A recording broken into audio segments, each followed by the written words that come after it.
खबर है कि दक्षिण चीन सागर में ताइवान से तनातनी के बीच चीन की अपनी एक और पड़ोसी फिलीपीन से ठन गई। ये टकराव ऐसे वक्त में हुआ जब अमेरिका की उपराष्ट्रपति कमला हैरिस फिलीपींस के दौरे पर पहुंची।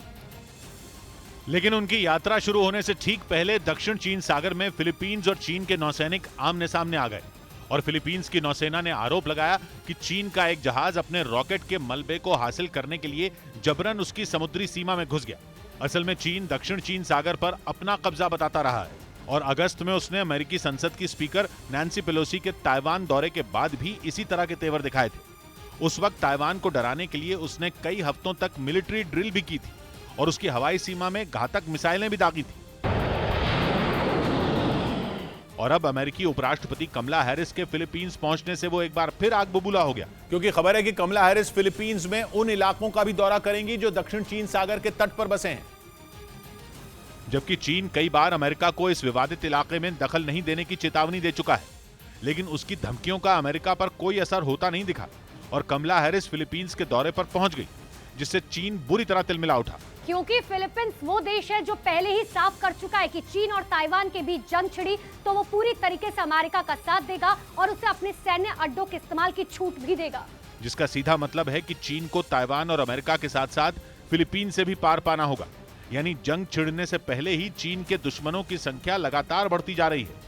इसीलिए चीन ने रॉकेट के मलबे के बहाने फिलीपींस की समुद्री सीमा में घुसकर यह दिखाने की कोशिश की कि दक्षिण चीन सागर में उसके दबदबे को कोई चुनौती नहीं दे सकता, जिसकी वजह से चीन की फिलीपींस, वियतनाम, मलेशिया और ब्रुनई जैसे देशों के साथ तनातनी बनी हुई है। असल में दक्षिण चीन सागर से होकर दुनिया भर के देशों के जहाज गुजरते हैं। पूरी दुनिया का सालाना करीब 4.25 लाख करोड़ रुपए का व्यापार होता है। दक्षिण चीन सागर में तेल और गैस का बहुत बड़ा भंडार है। इसी वजह से चीन उसे अपना बताने का कोई मौका नहीं छोड़ता।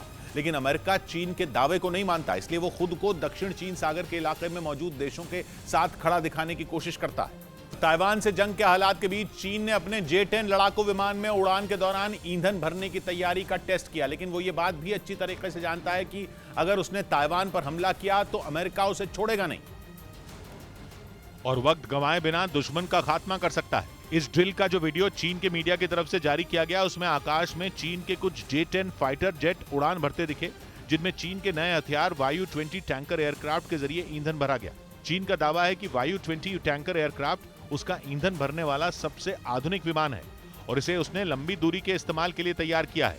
यानी वायु-20 इतना ईंधन लेकर उड़ सकता है कि चीन के लड़ाकू विमानों को जब भी जरूरत हो वो उन्हें रिफ्यूल कर सकता है। और इसी का टेस्ट चीन ने इस मिलिट्री ड्रिल के दौरान किया। चीन का दावा है कि उसका ये टैंकर एयरक्राफ्ट आसमान में एक ही वक्त में 2 अलग-अलग लड़ाकू विमानों में ईंधन भर सकता है और इसीलिए चीन इसे अपनी वायुसेना के लिए किसी तुरुप के इक्के से कम नहीं मानता, क्योंकि अगर ताइवान पर चीन ने हमला कर दिया तो उसके लड़ाकू विमान लंबी दूरी तक उड़ान भरकर दुश्मन के ठिकानों को तबाह करने के लिए तैयार हैं। क्योंकि ईंधन की जरूरत पड़ने पर वायु-20 तो है ही, वो आसानी से चीन के फाइटर प्लेन को रिफ्यूल कर देगा। वहीं ड्रिल के दौरान चीन ने जिन J-10 लड़ाकू विमानों का इस्तेमाल किया वो चीन के सबसे आधुनिक फाइटर जेट है। J-10 को चीन का बेहद शक्तिशाली फाइटर प्लेन माना जाता है। करीब 1400 किलोमीटर प्रति घंटा की रफ्तार से J-10 उड़ान भर सकता है और वो इतनी तेजी से दुश्मन पर हमला करता है कि उसे संभलने का मौका तक नहीं मिलता। इसकी इसी ताकत की वजह से ही इसे फायरबर्ड यानी आग उगलने वाली चिड़िया के नाम से भी जाना जाता है। इसके साथ ही J-10 घातक हथियारों से भी लैस होता है और जमीन पर दुश्मन के ठिकानों को तबाह करने की क्षमता रखता है।